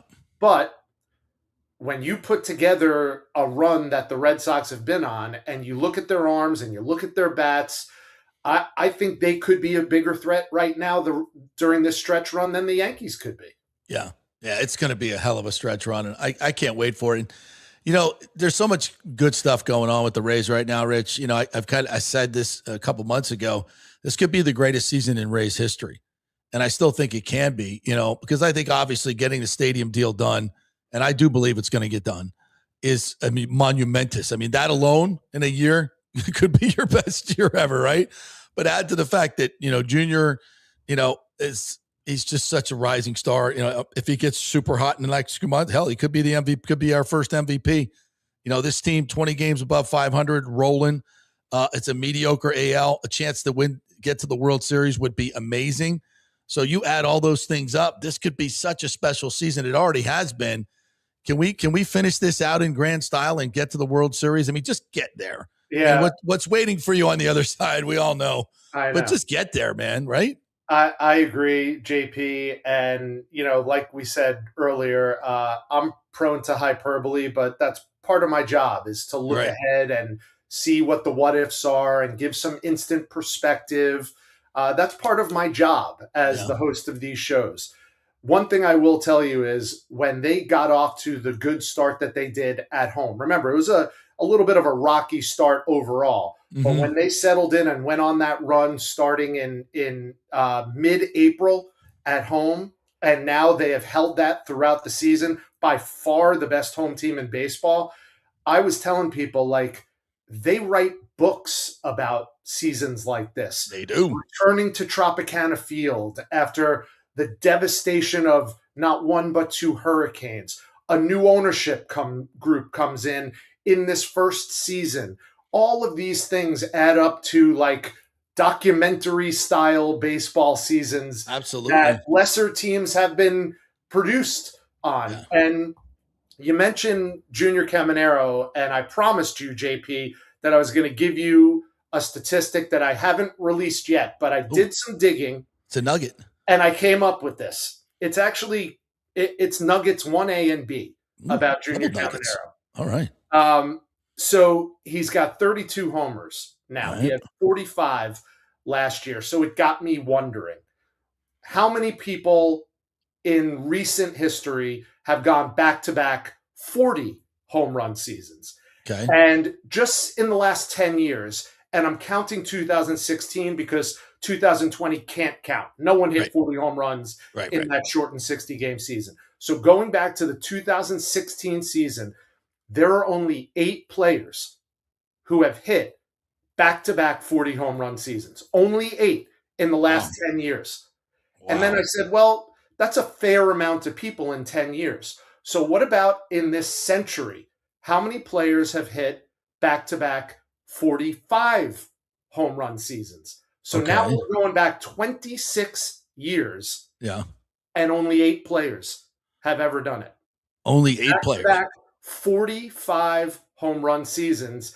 And the way Junior swings the bat and the home run binges that he goes on, if he could get to that 45 plateau 2 years in a row, Judge, Ohtani, Kyle Schwarber, and then we're going deep down the list. Ryan Howard, David Ortiz, that was a while ago. Jim Thome, Barry Bonds, and Sammy Sosa. So if you want to eliminate the cheaters, it's an even shorter list. But that's it. Those Which we should. Players who have gone back-to-back 45 home run years this century. Yeah. So we could be witnessing history if Junior stays hot. Yeah, and Junior, and it's like a dream that your best player is so community friendly. Like every day off, this dude's at another little league park giving something away, and he's not even making the big bucks yet. He's the first one out of the dugout when somebody hits a home run. He's the leading cheerleader. I love his emotion on the game. I mean, what is not to love about this kid? I mean, he is, as we discussed last night, the anti-Wander. Yeah. And you don't want to, we discussed this last night. I want to just throw this out.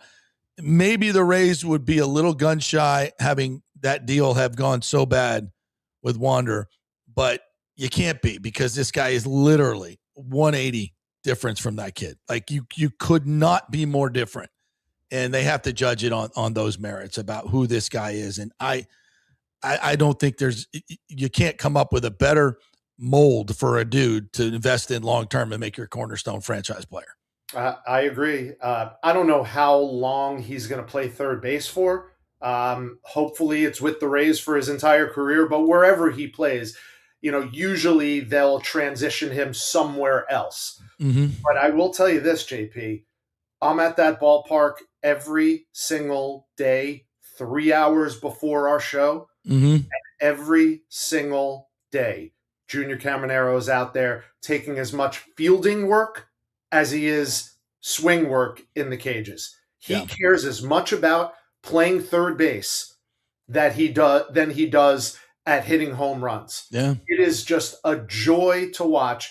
And I'm not going to say he's the hardest worker in the clubhouse, because this clubhouse is filled with grinders and gamers and hard workers, but he works as hard on his defense as anybody on this team. And that's something that I don't think people really understand or appreciate about Junior. That's rare for a young superstar, because they can just get by on doing whatever, and this kid really cares. Yeah. That's why and I do think that this group, the CBA is going to direct a lot of different things, and we don't know what's going to happen or when it's going to happen. But I think that this ownership group is committed to making sure that, that's what this new stadium is about. It's more revenue so we can keep our stars and compete with the big boys. So I do want to ask you that about the Trop, though, because you're there a lot more than I have. I've been there a couple times this year. It is, to me, both times I've been there, it has been eye-opening how different it looks. It feels, the vibe in there is just completely different. I don't know if it's just because it's brighter, but there's more people. People are showing up. It just feels so much different than it ever has before. And I think the new ownership group needs to take a bow for that, and the city of St. Pete as well.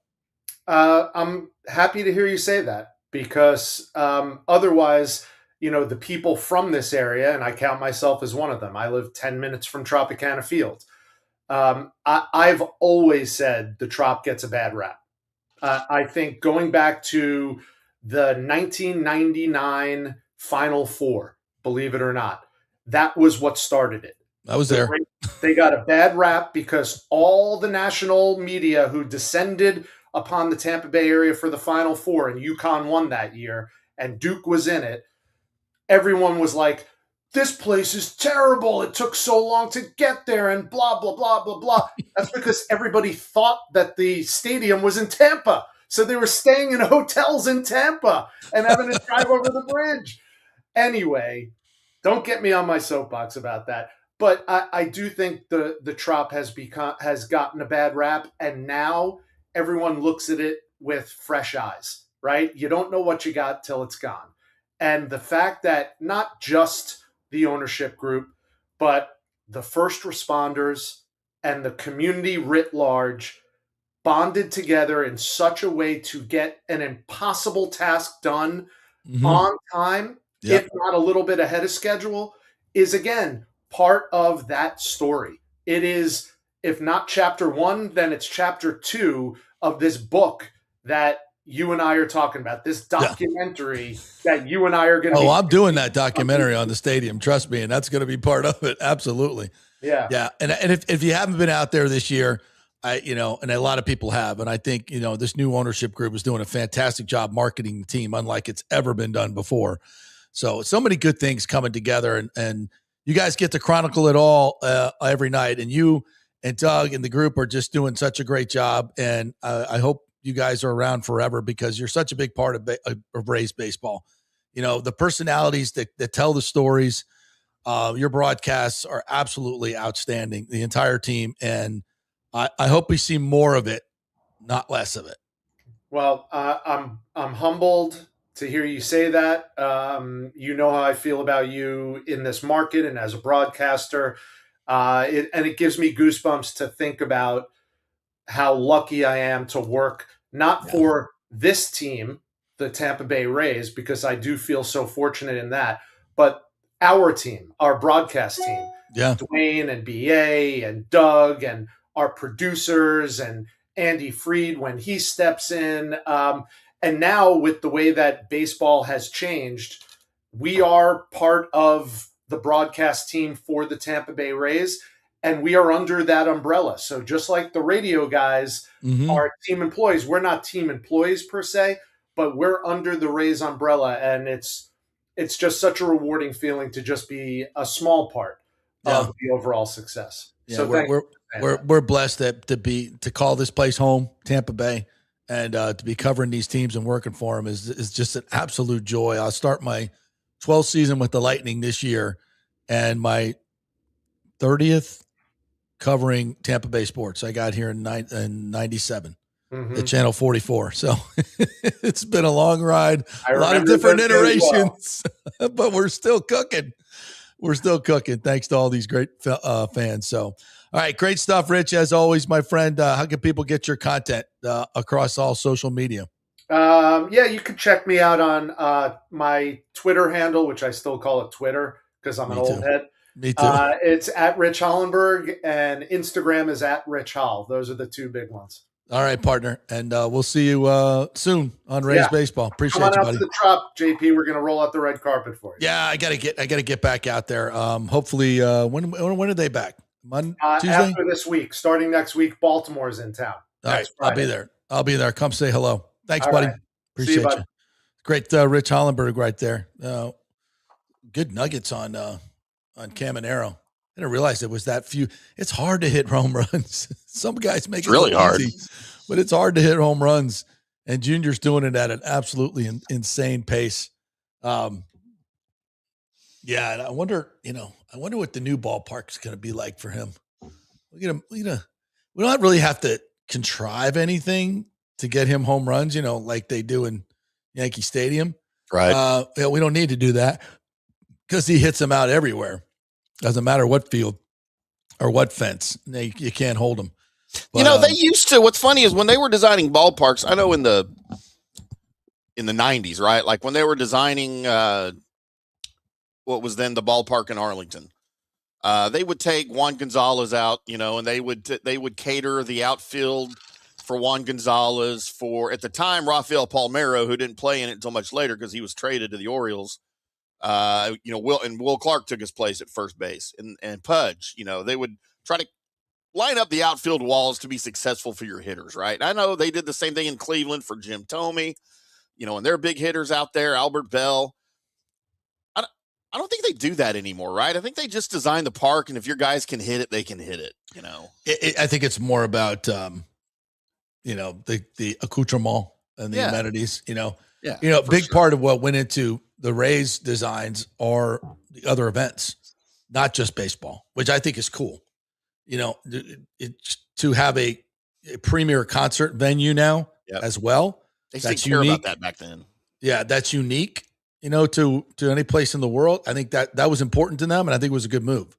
Because it just enhances so many different parts of living in Tampa Bay to bring those special experiences and have them indoors. I mean, we got to have them indoors, to be able to bring 45,000 people. I know it only is going to seat 31, but the capacity, on the field and everything else is going to be, and have all those tremendous amenities and the entertainment district around it. That's going to be super special. I mean, like it's not just baseball events, but like we talk about the Christmas thing that they do at Tropicana Field.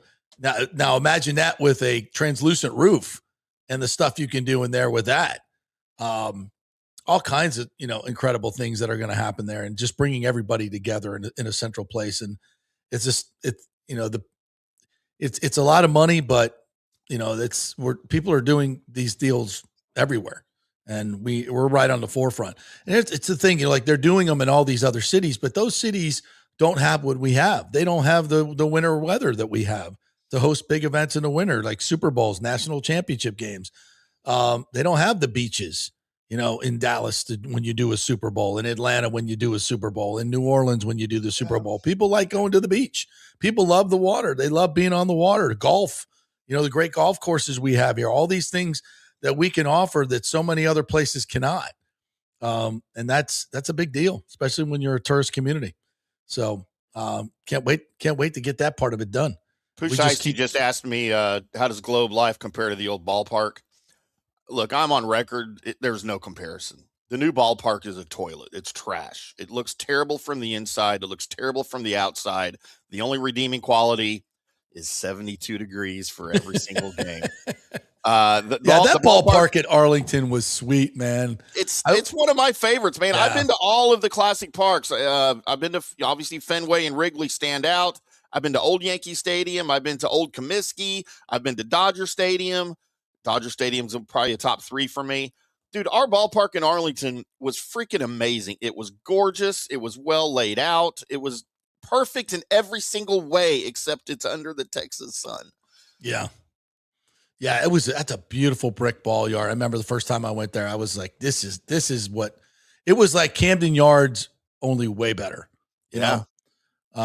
It opened the same time as Camden Yards and Jacobs Field up in Cleveland, right around that time. Yeah, another good one. Yeah. I haven't been to the one in Cincinnati. I hear that's awesome. That's what I've been to. The Great American Ballpark, right? Yeah. What they call that. Yeah. I've been to Truist in Atlanta. That's fantastic. I will tell you this, really good Coors ballpark. Field to me is great. Oh, I love Coors Field. Yeah. Coors Field in Arlington Stadium, very similar. Those two ballparks are very, very similar, laid out very, very similar. So I've been to Petco. Petco was fantastic because the Petco is outdoors and it's always got great weather. Yeah. Like I've been to Wrigley where it's been 100 degrees, and I've been to Wrigley when it snowed. Yeah. So you still have the outdoor part of it. I've also been to Wrigley on a summer's day where it's Cardinals Cubs, and it's about 75 degrees in the summertime, and it's sunny. It's just like, get out of here. It's just so that's my favorite. I think Wrigley's my favorite. Number 2 would be I love Fenway. It's really cramped. Fenway is really cramped. It is. It's a great, you walk up, I'll never forget walking up from behind home plate and seeing that green monster. It's just like, it's really cool, but it lacks a lot of it. And I haven't been there in a while, so they may have spruced it up a little bit like they did Wrigley. Like Wrigley, you can only do so much with it, though. No, but Wrigley is so good. Like what they did, the refurbishment of Wrigley Field is amazing. Petco is fantastic. It is a great, great ballpark, and the weather's always perfect in San Diego. So I would put Petco number 2, probably Fenway number 3. The new Yankee Stadium is just kind of meh. Yeah. It's there's nothing special about it. No, it'll never be what the old park was. There's nothing special about it. I think Atlanta's ballpark is fantastic. It's very intimate. You feel like you're right on top of the players, and they really did a good job. Yankee Stadium, I never, obviously age-wise, I never got to see old Yankee Stadium as old Yankee Stadium before the mid-'70s renovation, right? When it's basically a new stadium in the mid-'70s. And I would love to have seen it in the 50s and in the 60s before the renovation, before they rebuilt it. I got to see it after the fact, obviously, and it was still great. But I haven't been to new Yankee Stadium. To me, there's just no appeal. Like, it's a new ballpark. I can go to other new ballparks way closer. It's just, to me, it doesn't feel like Yankee Stadium. Yeah. No, it's very antiseptic. And Dodger Stadium, where I went to my first Major League Baseball game in 1978. See Dodgers and what was left of the Big Red Machine. That was special. Went with my dad and my brother and had like 6 Dodger dogs. And awesome. Chavez Ravine, man. That place has got a vibe to it. It's got a vibe to it. The Chavez Ravine and the Rose Bowl, both of those places have a really interesting energy to them, like really cool energy. I think it has to do with the surroundings, right? The view that you get. Yeah. It really does. So, good ballparks. All right, quick break. We come back. We will finish up with you guys and talk a little more Buccaneers. Whatever y'all want to talk about in the comments, we will get to it. So bring it. And all of you members, we will read yours first, as we always do. We are brought to you by the great folks at Third Generation Plumbing and American Standard Heating and Cooling. They are your dynamic duo to take care of all of your HVAC needs, whether you need a new unit. The American Standard Heating and Cooling folks, they have the best, most durable, and most efficient units. That's what they use over at thirdgenerationplumbing.com. And their service is second to none, right? They're not going to come out there and try to sell you a new unit when you don't need it. They're just going to clean that drain line. Get the maintenance special they got going on, $169, get you 2 visits. They'll come out there and take a look at your unit, make sure it's working in peak performing unit. So get them. thirdgenerationplumbing.com. They also do AC. Back in 3. JP here for Genesis of Tampa and the Murphy Auto Group. I think the best way to experience a business is to use that business. And I just did at Genesis of Tampa. Just bought a GV70, a 2023, and it feels and drives all new. It's an absolutely fantastic car. The technology, the comfort, and the price, absolutely outstanding. Frankly, I never thought I could get into a car like this, but they made me a deal I could not refuse. And I also get the VIP service where you can just drive right up, their pit stop service. They'll top off all the fluids, make sure your air in your tires is good, new wipers if you want them. If you need extended service, they will come to you, bring you a courtesy car, and then bring your car back. What more do you want? The experience was just VIP all the way. And you can get that at Genesis of Tampa. And don't forget, you can get extended warranty, which I did. So I have worry-free miles up to 100,000, and all they do is just take it in. Actually, I don't have to take it in. They come to me. It's perfect. It's Genesis of Tampa right there, 801 East Bears Avenue, right off of 275. Go see them and tell them JP sent you. Big thanks to Italiano Insurance, the great folks over there. They will soon be part of Gallagher Insurance. A little name change, but same great folks, same great customer service you've known for over 65 years. They do all the work. You save all the money. ItalianoInsurance.com at 813-877-7799. Hey, the Golden Diamond Source wants to be your family jeweler, so don't wait any longer to find that one-of-a-kind perfect engagement ring for that special someone in your life. At the Golden Diamond Source, they can design anything you want personally. The Golden Diamond Source can help you trade in your old broken jewelry and use it towards a new purchase as well. And with gold prices at record high, now is the best time to do it. They only sell natural diamonds at the Golden Diamond Source, so if it's a real love, it should be a real natural diamond. Don't start your relationship with a fake diamond. Bad idea. And with the Golden Diamond Source first-time buyer program, you can learn all about the 4 C's in all the different shapes and styles. And they are able to show you a huge selection of inventory to choose from. And don't forget, 0% financing for up to 5 years. If you finance $5,000, it's only $83 a month. Make sure it's a Golden Diamond Source Diamond, 3800 Almerton Road, always online at goldendiamond.com. It's a love you give only at Golden Diamond Source. Hey guys, you already know that Riveters is the best sports bar in all of Tampa Bay, but now it gets even better for Rays baseball season. During all Rays games, check this out, $6 Tito's, $6 Jack, $6 margaritas, all during Rays games. Are you kidding me? And that's always a great pour from the great bartenders at Riveters. Great service, great food, everything is fresh, nothing is frozen. And let me tell you, if you want baseball and wings, you will not find any better than Riveters. Their sauces, like the blue cheese and the ranch and everything, is handmade, and the wings are big and they're perfect. Wings, baseball, Rays, Riveters. It all comes together during baseball season. Once again, in addition to all the great food and service, you get $6 Tito's, $6 Jacks, $6 margaritas. It's time to celebrate. Baseball season is back, and celebrate at Riveters. You know where it is, right there on Dale Mabry, just north of 275, just south of the stadium. See you there at Riveters. Pitch Roofing believes giving back is part of doing business the right way. That's why they proudly offer exclusive discounts to those who gave the most to our communities, including veterans, first responders, seniors, and teachers. And for listeners of the JP Peterson Show, there's even more good news. Pitch Roofing is now offering a special discount just for fans of the show. With so many roofing companies coming and going in Florida, it's important to choose a contractor you can count on long after the job is done, especially when it comes to honoring your warranty. Pitch Roofing is built for the long haul with a reputation for quality, transparency, and standing behind their work. Whether it's a repair or a full replacement, their team delivers honest guidance, quality workmanship, and no high-pressure sales. Call 727-67-PITCH, 727-677-4824, or visit pitchroofing.com to schedule a free estimate. Pitch roofing, roofing done right. Let's go. Right now, back to the show on FanStream Sports. All right, welcome back to the JP Peterson Show, brought to you by the Gold and Diamond Source.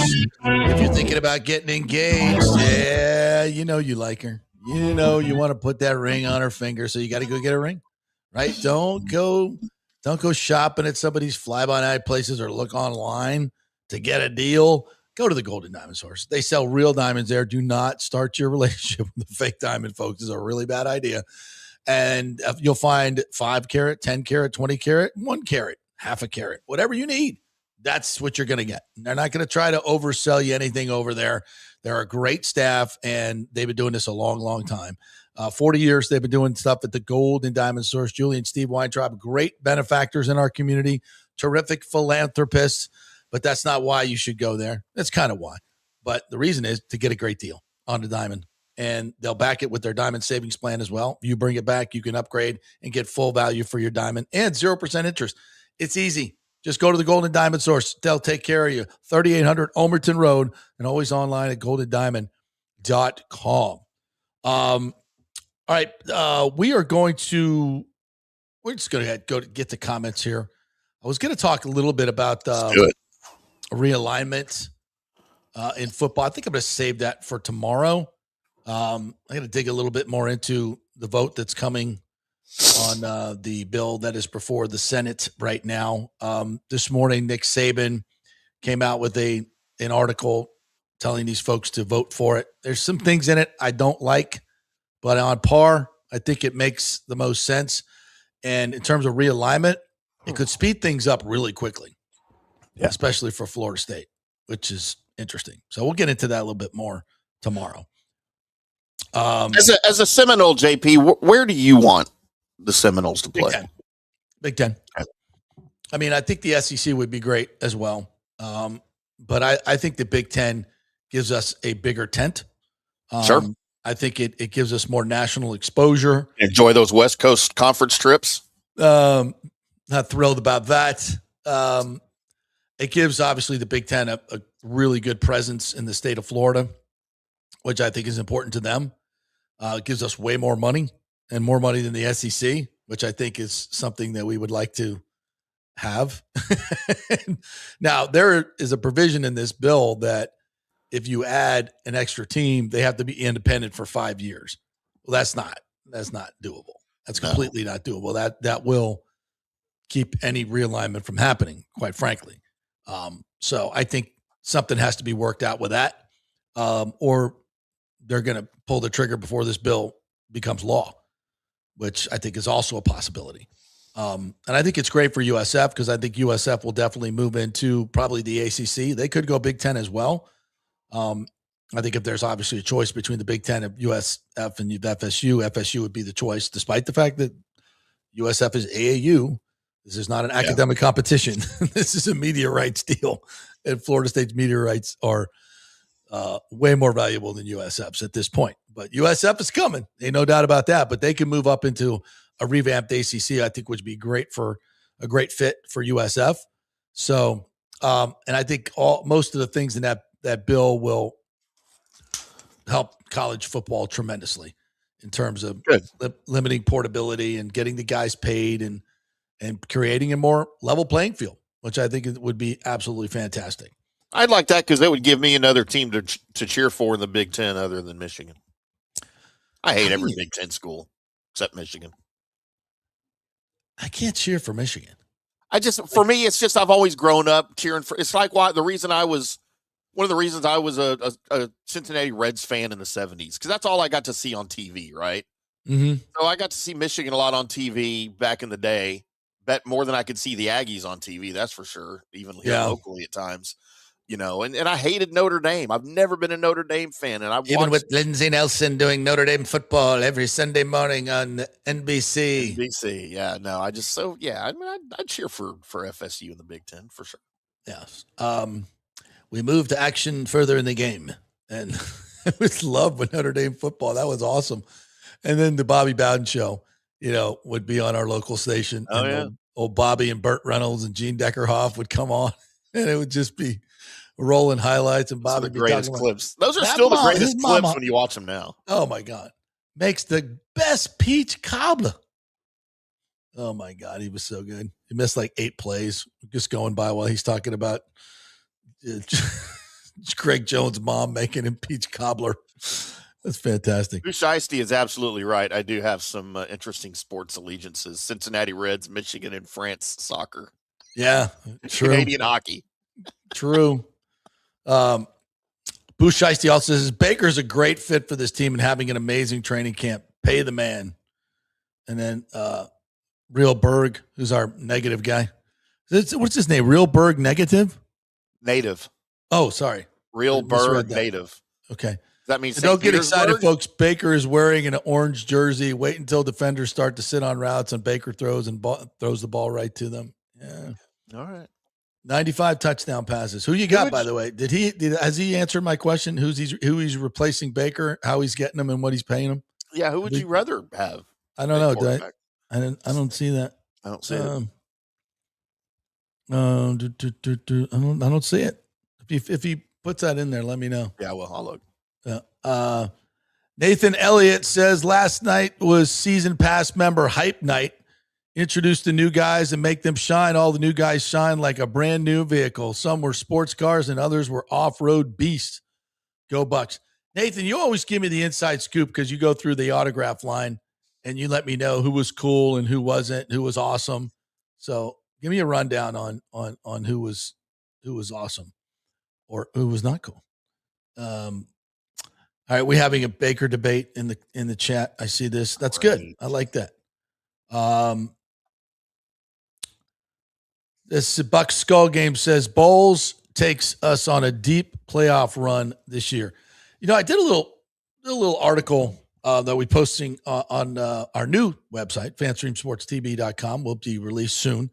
And it's about one of the things I looked up on top with Todd Bowles is his record in one-score games. His record in one-score games with the Buccaneers is 16-22. 16-22. And here's another interesting fact. Do you know that because of the way Bowles manages games, 53% of his games are one-score games? It's a large amount. It's way higher than the average. So it's interesting, and his record in one-score games over his entire career is 427, which is at the lower tier of established coaches that still have jobs. And this is, to me, one of the big things about Bowles that is a problem. When he gets big leads, he goes conservative and turns them into one-score games. And you don't need to look any further than the Atlanta Falcons game when we lost the 14-point lead with 10 minutes to go. It's the way he coaches games defensively, and then in that case, getting involved offensively. And it's just, that's the problem. If you're going to play a lot of close games, you better be good at winning them. And when you have Tom Brady, obviously that kind of takes care of itself. But it's just, and that's just the way, and that's the problem to me. We love Todd, but the way he manages games, it's just, it's not going to work in this league. And the numbers bear it out. The numbers bear it out. So when people blame Todd Bowles, I think it's valid. I think it's valid. And he's, that's why they went out and got him a game management coach that you kind of saw being used in the first half of the season, but seemed like we made the same silly mistakes in the second half of the season that he used to make. Bucs Skull Game says Zach Robinson, by the way, I don't know about him, about OC. I think he's a good OC. We'll see. I think last year in Atlanta, Bijan Robinson had a career year. Drake London had a career year. Hell, even Kyle Pitts had his best year. So, and Bijan Robinson led the league in yards from scrimmage. And he did that with two quarterbacks that were hobbled. I know it wasn't the best offense, but I think, and what I know and talking to my Atlanta people, he was working with a lot of handicaps that he doesn't have here. He's got a quarterback that can run, that can throw on the move. It's one of his best things he does. This offense is tailor-made for that with the wide zone and the bootlegs. I think it fits really well. They've got a lot of good weapons. I think it's going to be very, very productive. Joe Dombrowski says Seattle was a perfect storm with JSN being ripe and the defense was ripe, and Darnold was the perfect rebound. Yeah, he had a great team around him.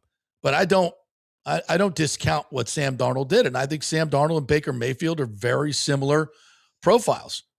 I think they both have good arms. I think Baker's has better arm talent than Darnold. I think Darnold's a little bigger and a better runner than maybe. And I think Baker has great composure. He needs to cut down on the interceptions. He knows that. But a lot of Baker interceptions were forced desperation in situations where he has to force the ball. You're down late, and you got to take chances.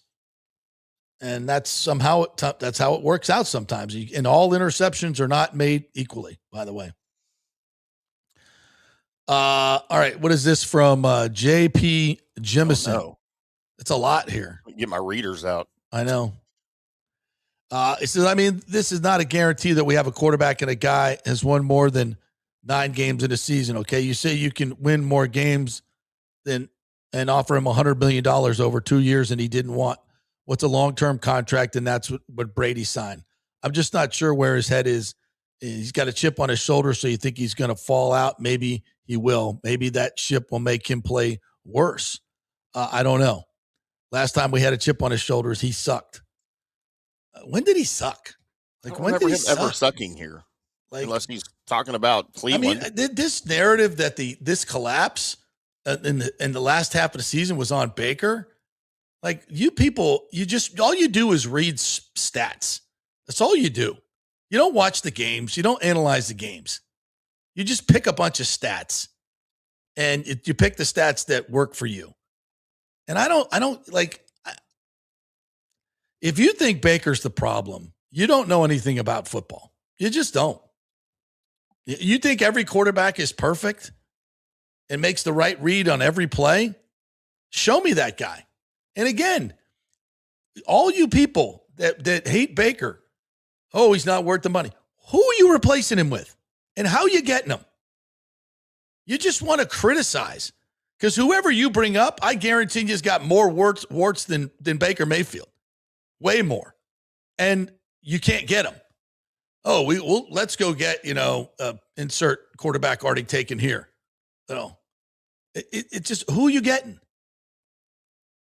There's a finite number of these guys out there. And Baker's good enough to win a Super Bowl, in my opinion.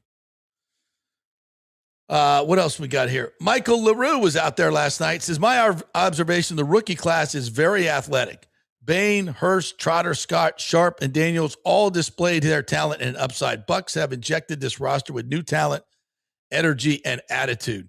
Listen, I like Bauer Sharp a lot. Number 84 showed up last night. I don't think I mentioned him. Cade's your starting tight end. And by the way, Cade put on they were doing one-on-ones, Timmy, with linebackers, which huge advantage to the receiver because they're one-on-one in all that field. But he was making the linebackers look silly. The way he runs routes, he was turning guys around and getting open and making catches. Cade Otton's a good tight end, but this kid Bauer Sharp, I think it's kind of he and Devin Culp are kind of the same guy. Wow. And I think Bauer Sharp's a little better, to be honest with you.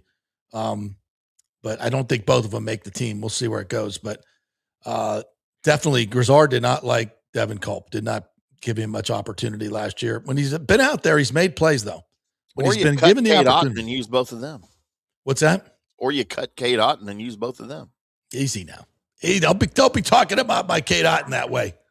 I won't have it. Michael LaRue says Keontae Scott was talking trash right in the middle of those scrums. These rookies look like competitors and winners on a veteran roster that at times seems to just go through the motions.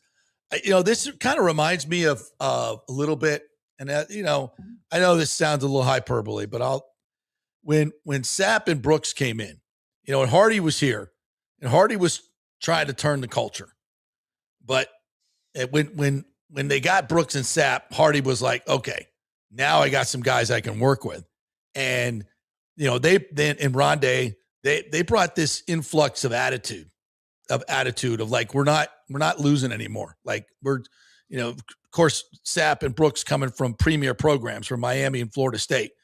They were like, hey, we're not used to this losing bullshit. We're not doing this.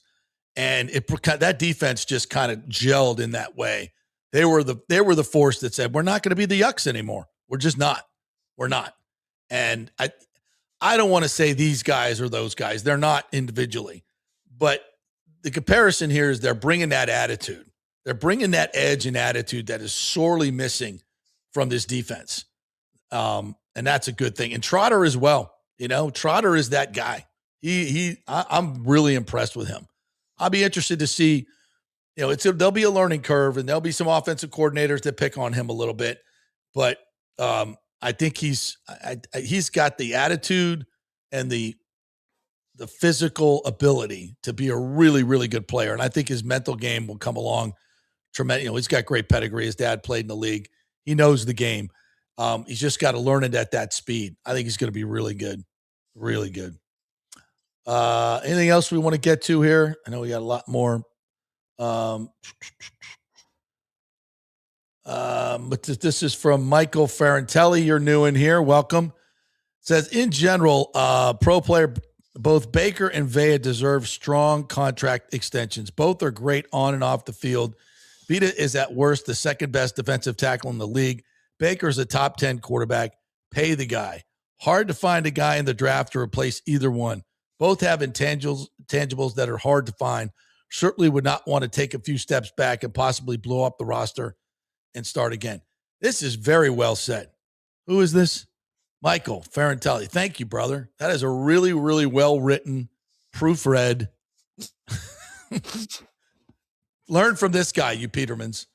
Yeah, I did this.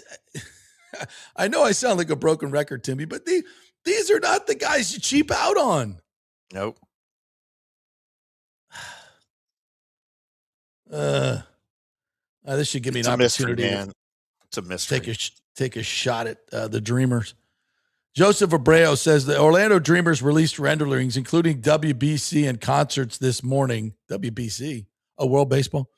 They're trying very hard to copy the Rays with similar public contribution ask. God bless you guys. It's not the same. Just God bless you guys. Good luck with that. Just go build another theme park. Nathan Elliott says the Vita Vea situation was interesting last night during the Buccaneer autograph session and during practice. I kept checking on him throughout the night, and his demeanor was complicated. Well, he's pissed off. Yeah. He should be. Yeah. Baker should be too. Why is Baker at practice? Why isn't Baker holding in? Why doesn't he have a weird ankle thing going on? Well, I think because he's getting $41 million this year. I know. I get it. And by the way, Vita's contract is not guaranteed. No. So that's why he's not practicing. Yeah. And he's not going to practice until he gets a deal. Nor should he. I agree. Yeah.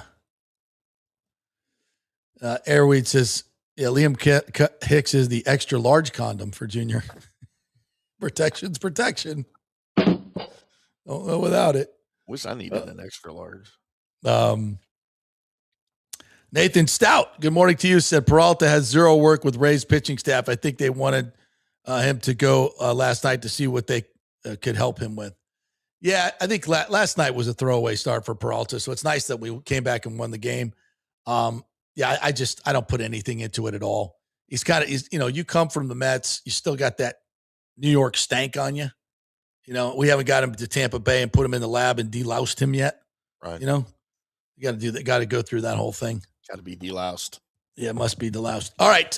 Thank you, guys. That'll do it for us today. Thank you so much for joining us. Don't forget to go to the YouTube and become a subscribing member of the program. We'd really appreciate that to support our independent journalism here. And we will be back tomorrow. Sandra Golden's going to join us, by the way. I was on her show in Atlanta today. She will join us tomorrow to give us a perspective on the Atlanta Falcons and what's going on over there. So we will do that as well. Have a great day, everybody. Go Rays tonight. Are they playing tonight or today? I think it's tonight. And Martinez is on the hill, I believe. So we shall see how that works out. Hopefully they'll get another win, and hopefully Hicks will be in the lineup as well. It's an afternoon game, JP. Afternoon? Okay, good. We'll go watch that. Have a great day, everybody. We'll be back tomorrow. See you then.